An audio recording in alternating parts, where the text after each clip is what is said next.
It's alive. Okay, we'll keep going. We might come on live soon. There we go. Now we're live. Hey, how's everybody doing? Menachem Brody from Human Vortex Training, your certified experienced USA cycling, highly caffeinated expert level coach with Clare Zecher. Zecher. Yeah. We're here live, and we're doing a double feed because we're cool like that. Yeah, well, you know, why not? So, hey, everybody, it's so exciting to be out here at the USA Cycling 2018 Coaching Summit, where Menachem and I have both been presenting. And it's so great because we have such similar base of skills as well as experience and clients. And we are so excited because we're going to be doing more presenting and more continuing education for coaches and athletes through USA Cycling and USA Triathlon. Yeah, we've got so much going on. Claire and I, she came up to me actually when we first day for the Junior Summit. The interesting thing is the backgrounds are so similar and the thought processes are also a little bit different, like how we look at the long-term approach for things. But the best part is we both agree, like it's about getting the athlete where they need to. But the best part is we both agree, like it's about getting the athlete where they need to be. Absolutely. Right? Where they are now and where they need to go, and helping coaches understand that. Yeah. So there's a big gap there. So we're excited to work together on that. So there's a ton coming up. Claire, if I'm not mistaken, you said you're going to be doing a clinic, is that right? Or that's some clinics upcoming in 2019. Yep, and hopefully we'll be able to do those together. This is up in the Northeast. Yep, yeah. Northeast. Yep, Connecticut. So right around the corner from Boston. For those of you who are working with me from Boston, you gotta go. Awesome knowledge set, also from the business side. I know that we're here talking to athletes, but Claire's presentation was how to build your business, and I cannot wait to watch that on the DVD because it's so necessary. One of the things that's interesting is as we go through as coaches, we tend to get so locked down into our own, Ben Reuter and also Kevin, out of our silos, right? So it's usually, oh, they're wrong and I'm doing this. But it's so interesting to see, especially this year, the changes, or the last 2 years, the changes of the interaction between coaches. Have you felt that as well? Or? Oh, absolutely. So with USA Cycling, they've made a big push with their level 1 clinics to develop communities of practice with coaches. So it's no longer my way or the highway. Coaches are realizing that we're stronger together. So we want to bring that out to the other coaches, and also with businesses, because the thing is, they're common denominators for every service business. Yeah. We need to be taking care of you, our athletes. We need to be taking care of other coaches. And see you. Have a safe trip. Thank you. So we're excited to be presenting that and teaching coaches and working together, the collaborations. And it's exciting because what we see is that now with the new generation of coaches, and that's not age generation, but people that are making these transition, working with athletes like you guys, and other coaches that are working when we're working as mentors, we're excited that we are so happy to give you anything we know, because our mentors taught us there is nothing new as far as this in science. There's no secret sauce, but there is different art, there's different application, and when we can bring some new eyes to it, we can do a lot more creative things. Yeah, and the cool part is we have people who are doing cutting edge stuff. And we had Dr. Berger was the keynote speaker talking eco versus ego-centric coaching. Dr. Stacy Sims talking about female athletes, which is a big point for me. Dr. Ann Friedlander, which was fantastic, talking about environmental. So it's all these things that there is new. Also talking about that technology, we're great at making our athletes powerful, but are we training them as a whole? And it sounds like in your practice for the strength training, a lot of the holistic athlete takes occurrence in the weight room with the weight training.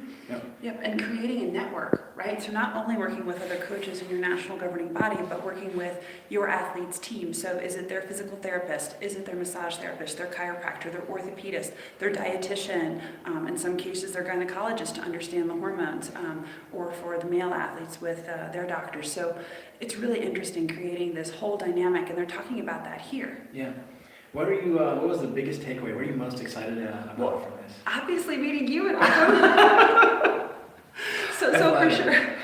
So it's so great because it's multi-sport athletes and cyclists. We need to know how to make our bodies move, and it's interesting because as we age, right, getting into our 30s and 40s or older, we need to find new sources of strength, of power, and how to maintain things. And we can't just keep doing what we always did, right? So I would say, other than meeting you, which was totally awesome, it's a tough call, because there was something from one nugget from probably every lecture that I attended, and that's just awesome. My goal is usually to get one thing per day at this type of event, and I've gotten so much. And I've had the opportunity to talk with so many other really cool coaches that I met here or at the level 1 clinic. So it's just so great. This industry, the coaching industry, is really exploding, and for the better. Yeah. And USA Cycling did a great job. I made a point to say to both Kevin and Kelly. Usually at seminars like this, it's one to the other to the other. There's no time to mingle, and then you have 2 hours in the evening to try and talk to people and maybe breakfast. But here we had, 15 minutes in between each, which was At great. least, yeah. I mean, it was fantastic, and just watching the mix of coaching. You have older individuals who have been in it for a number of years talking to people who are much younger, and you listen to conversations, and there's a lot of knowledge being transferred in these 15 minutes, and it's just fantastic to see. And that's such a great point, because you heard Kevin saying like he'd been fighting to get Dr. Ian Friedlander here and Stacey Sims coming up from Australia. These people are traveling across the country, around the world, to come and educate us because they are so dedicated to the coaching profession. So Kevin worked really hard to get everybody here and get a lot of variety. I'm honored to have been allowed to present and to meet people like you, and it's just, the diversity is fantastic.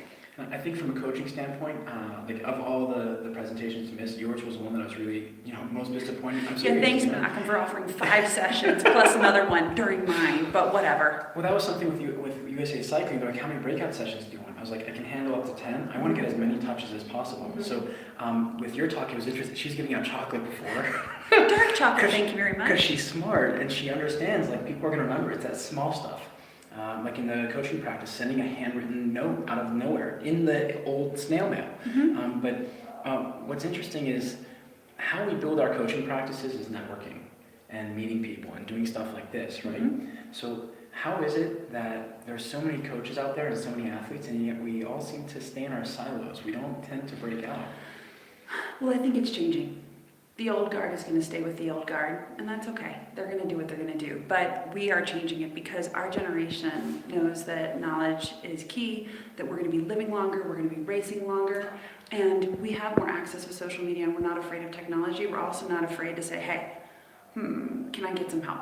And I think that's been a big change, is people before used to be like, oh, I have to know everything. And now people are willing to reach out. So what would you say to those who have their own businesses, that are coaches that are watching this? What would be your big nugget of advice for them? What would you say is the most important thing, or the most impactful thing that they can have, a small thing that has a big impact?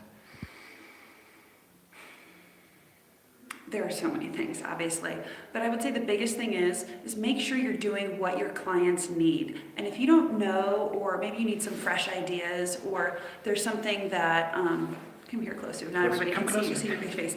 The biggest thing is make sure that you are meeting your clients' needs, because so often coaches can get stuck in a rut, or they're afraid to say, hey, you know what, I need to pull in somebody else on my team. Like if we're not getting the adaptation and the client's doing what I'm asking to, maybe we need to pull somebody else in and get a fresh set of eyes. That's awesome. So building a team around the athlete as opposed to being humble. Yeah. That's hard, isn't it? Yeah, so how about you? I mean, so because you gave so many tips for athletes, especially like whether, specifically the big things that came away from your lecture was the hip immobility, right? And sometimes it's soft tissue, sometimes it's not. So what is like the biggest thing that you would say for athletes facing that? There's no one answer. Joint position dictates muscle function, and there is no one answer. What works for one athlete, and I really learned this with CrossFit more than the endurance athletes. And endurance athletes, I think it's different that I learned it with CrossFit, because I'm doing bike fittings, I'm doing strength, I have so much contact time. But in a group setting, you have 18 people, 12 people in a class, you have to be able to adapt. And it's not about the weight on the bar. Like there are all these people, these YouTube and Facebook, and I can deadlift 500. Like it's not the weight on the bar, it's the tension you can mitigate, and can you contract and relax at the right time. And that's what it's about for endurance athletics, especially cycling. We're tied into a rotating crank. We're the only sport, as far as I know, that's like that.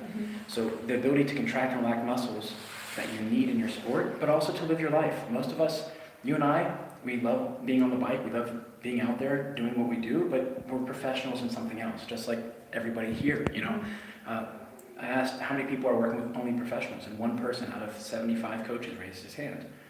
And that's what it is. You're a professional in something else, she's professional in something else, I am. It's about having the strength and mobility that you need to carry out your daily life, to be able to do your stuff. Mhm. I know that's kind of 2 points, but Yeah, that's what we'll it take is. it. Yeah. So we're just so excited to be here. And if you guys have any follow-up questions, anything you want to ask, please let us know. Reach out to us. You can send us a note. I see a lot of people waving. Hi.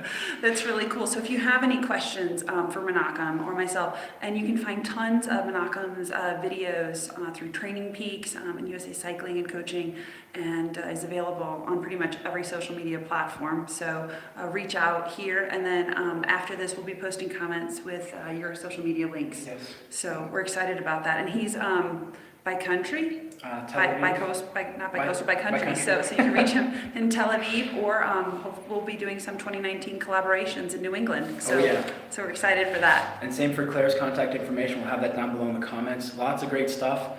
We have so many good things going on. Yeah, it's exciting. 2019 is going to be fantastic. Now, the only question is, if you guys can see out the window here, we are 7 hours into a snowstorm, and they've just updated the advisory for till Monday morning. So I will fly out hopefully tonight, and Menachem and his wife fly home tomorrow.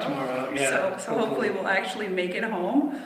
Yeah, but if not, we can have coffee. We can talk and hang out at the airport. Rock on, sounds good. All right, everybody. All right, see you guys. Talk to you guys soon. Bye-bye. Bye. That was great. We need to do